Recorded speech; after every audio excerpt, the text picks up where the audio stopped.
시청자 여러분 안녕하십니까? BOA 모닝뉴스입니다. 첫 소식입니다. 미국의 대북 실무 협상을 총괄하는 스티븐 비건 국무부 대북정책 특별대표가 이번 주 유럽을 찾습니다. 곧 재개될 것으로 알려진 미북 실무 협상을 앞두고 동맹국 등과 협상 진전을 논의할 것으로 예상됩니다. 박형주 기자입니다. 스티븐 비건 미 대북정책 특별대표가 8일부터 11일까지 벨기에 브뤼셀과 독일을 방문합니다. 비건 대표는 여기에서 유럽 당국자들과 만나 북한의 최종적이고 완전히 검증된 비핵화, FFVD 달성에 대한 공동의 노력을 진전시키는 방안을 논의한다고 국무부가 밝혔습니다. 특히 9일에는 브뤼셀에 있는 북대서양 조약기구 나토 본부에서 나토 관계자와 한국과 일본, 호주 등의 대표들을 대상으로 비공개 브리핑을 할 것으로 전해졌습니다. 비건 대표는 이 자리에서 지난달 말 판문점 미북 정상회동에 대해 설명하고 미 정부의 입장을 설명한 뒤 나토 회원국의 협조를 당부할 것으로 관측됩니다. 이어 비건 대표는 독일 베를린에서 이도훈 한국 외교부 한반도 평화교섭 본부장 등과 만나 곧 재개될 예정인 미북 실무 협상에 대해 논의할 계획입니다. 앞서 미국과 북한은 지난달 30일 판문점 미북 정상회동을 계기로 실무 협상을 재개하기로 합의한 바 있습니다. So we're going to have teams. They're going to meet over the next few weeks, and they're going to start a process, and we'll see what happens. 이와 관련해 마이크 폼페이오 국무장관은 구체적인 장소와 일정은 결정되지 않았지만 이달 중순 무렵 협상이 시작될 것으로 예상된다고 밝혔습니다. 또 북한 측 협상 상대가 통일전선부에서 외무성으로 변경됐음을 확인했지만 비건 대표의 협상 파트너로 누가 나올지는 알려지지 않았습니다. 다만 일부 언론에서는 북한이 김명길 전 베트남 주재 대사를 새 실무대표로 임명해 미국 측에 통보했다고 보도했습니다. 이런 가운데 비건 대표가 유럽을 방문하는 동안 북한 측 대표와 접촉할 가능성도 일각에선 제기됐지만 국무부는 관련 일정에 대해서는 언급하지 않았습니다. 전문가들은 미국과 북한의 실무 협상이 재개되면 지난 하노이 정상회담에서 합의하지 못한 영변 플러스 알파와 이에 대한 상응 조치를 출발점으로 논의가 진행될 가능성이 높다고 전망했습니다.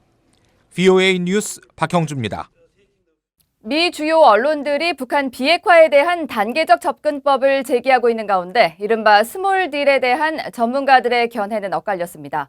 북한의 비핵화를 이끌어낼 수 있을지 회의적이라는 의견과 비핵화 협상 진전의 유일한 방안이라는 주장입니다. 김칸희 기자가 전해드립니다. 워싱턴 일각에서는 트럼프 대통령과 북한의 김정은 위원장의 판문점 만남 이후 트럼프 행정부가 북한의 모든 핵시설 폐기라는 이른바 빅딜에서 한 발 물러나는 것이 아니냐는 관측이 나오고 있습니다. 이에 대해 수김 전 미 중앙정보국 CIA 북한 분석관은 새로운 협상 방식으로 스몰 딜을 논의하는 것을 군축 전문가들은 우려하고 있다고 밝혔습니다. The concern is the fact that we keep talking about it now after this 50-minute meeting between Trump and Kim where nothing was produced should send alarm to experts who work on proliferation. 그러면서 북한의 비핵화를 적절한 시기에 이루기 어렵다는 것을 인식한 트럼프 행정부가 북한과 어떠한 합의라도 이루려는 것은 아닌지 걱정스럽다고 말했습니다. 데이비드 맥스웰 민주주의 수호재단 선임연구원은 스몰 딜은 북한이 원하고 있는 제재 완화는 물론 핵무기 보유까지 보장해줄 뿐이라고 지적했습니다. 그러면서 김 위원장이 스스로 핵을 포기하도록 더 큰 압박이 필요하다고 강조했습니다. I think the only way that Kim Jong-un is going to give up nuclear weapons is when he finally believes that possessing nuclear weapons is a greater threat to himself than giving them up. 반면 켄 고스 미 해군 분석센터 국제관계국장은 현재 협상 국면에서 유일하게 효과적인 접근 방법은 스몰 딜이라고 주장했습니다. 다만 아직 미국은 이 방법을 확정한 것 같지는 않다면서 트럼프 대통령의 결정에 달렸다고 말했습니다. If he does, then I think we'll see a phased reciprocal process. If he doesn't, they'll keep pushing the idea of CVID up front, and North Korea will eventually back out of that and probably go toward a much harder line. 알렉산더 버시바우 전 주한 미국 대사는 미국의 최종 목표가 완전한 비핵화라고 하더라도 북한에 얼마나 양보할 준비가 돼 있는지가 핵심이라고 지적했습니다. 이와 관련해 켄 고스 국장은 미 의회의 강경 대북 기류가 행정부의 제재 완화를 견제할 것이며 대북 금융제재 강화 내용이 포함된 국방수권 법안이 최근 상원을 통과하는 등 미 의회에서는 제재 완화의 뜻이 없는 것을 보인다고 분석했습니다. VOA 뉴스 김칸입니다. 북한의 핵 동결은 핵연료 사이클을 모두 신고하고 중지해야 하는 비핵화의 필수 절차라고 데이비드 올브라이트 과학문제안보연구소 소장이 지적했습니다. 미국이 그동안 북한에 쭉 요구해온 조건에서 달라진 게 없다는 것입니다. 박승혁 기자입니다. 올브라이트 소장은 VOA 인터뷰에서 미국이 우선 북한 핵의 동결을 검토 중이라는 언론 보도에 대해 동결은 당연한 수순이라고 밝혔습니다.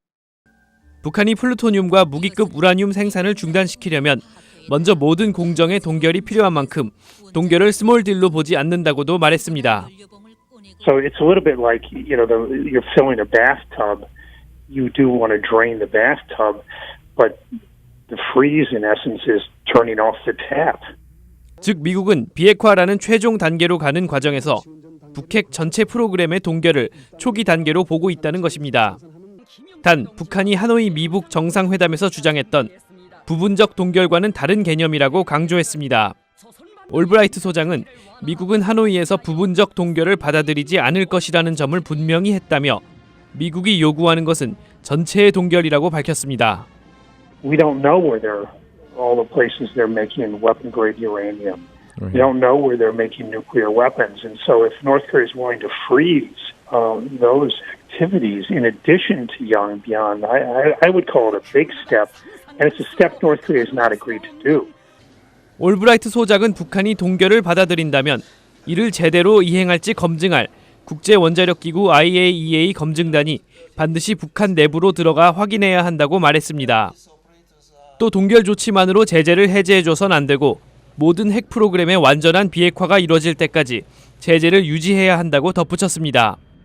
북한은 핵동결 선언 몇 년 후 제재 해제를 받아낸 파키스탄의 길을 가려는 속셈이라고 올브라이트 소장은 관측했습니다. VOA 뉴스 박승혁입니다. 미국이 중국, 러시아와 함께 대북 정제유 추가 공급을 차단하는 방안을 논의 중인 것으로 알려졌습니다. 유엔 안보리 관계자는 6일 VOA에 미국이 대북 정제유 공급 한도 초과 문제를 놓고 중국과 러시아와 계속 논의하고 있다고 밝혔습니다. 앞서 미국은 지난달 11일 한국과 영국, 일본 등 26개 나라가 서명한 항의 서한을 유엔 안보리에 보내 북한이 연내 수입할 수 있는 정제유의 양을 이미 초과했다며 유엔 회원국들의 추가 공급을 중지할 것을 촉구했습니다. 하지만 중국과 러시아는 미국 측의 주장에 증거가 충분하지 않다며 미국의 요구에 보류를 걸었습니다. 북한이 억류한 뒤 석방한 호주 유학생 알렉 시글리시에 대해 반공화국 모략 선전 행위로 단속했다가 사죄를 받고 추방했다고 주장했습니다. 조선중앙통신은 6일 호주 유학생 시글리시가 인터넷을 통해 반공화국 모략 선전 행위를 하다가 지난 6월 25일 해당 기관에 현행으로 단속됐지만 북한 정부가 인도주의적인 관용을 베풀어 7월 4일 그를 우리 경내에서 추방했다고 주장했습니다. 그러면서 시글리시가 북한 내부 실태 자료들을 체계적으로 수집 제공하는 간첩 행위를 한 데 대해 솔직히 인정하고 사죄하면서 용서해 줄 것을 거듭 간청했다고 덧붙였습니다. 시글리시는 스웨덴 정부 특사가 북한을 방문해 고위급 인사와 접촉한 뒤 지난 4일 풀려났지만 억류 이유에 대해서는 밝히지 않았습니다. 류미영 전 북한 천도교 청우당 중앙위원장의 차남 최인국 씨가 북한에 영구 거주하기 위해 지난 6일 평양에 도착했다고 북한 매체가 보도했습니다. 북한 대남선전 매체 우리민족끼리는 7일 최인국 씨가 북한에 영주하기 위해 7월 6일 평양 국제비행장에 도착했으며 리병철 천도교 청우당 중앙위원회 부위원장 등 북측 관계자들이 최 씨를 맞았다고 보도했습니다. 최인국 씨는 6.25 전쟁 이후 월북한 한국 인사 가운데는 최고위급 인사로 꼽히는 전 외무장관 최덕신과 류미영 부부의 아들로 한국 국민이 공개적으로 북한으로 영주한 것은 이례적인 일입니다. 중국 의료진이 북한을 방문해 200여 명의 환자에게 백내장 수술을 해주는 등 무료 안과 진료를 진행 중인 것으로 전해졌습니다. 북한 주재 중국 대사관은 8일 텐진 의과대학 안과병원 자오사오 전 부원장이 이끄는 중국 안과 의료팀이 1일부터 12일까지 북한에서 북중 협력 광명 프로젝트를 실시하고 있다고 밝혔습니다. 리진쥔 북한 주재 중국 대사는 이와 관련해 얼마 전 시진핑 중국 국가주석이 북한을 국빈 방문해 김정은 위원장과 중요한 공통인식을 이루고 의료 분야 등에서 구체적으로 협력하고 우호 교류를 심화하기로 했다고 말했습니다. 그러면서 이번 안과 진료는 시 주석의 방북 성과를 실천하는 실질적인 조치라고 설명했습니다. 이상으로 VOA 모닝뉴스를 마칩니다. 시청해주신 여러분 고맙습니다.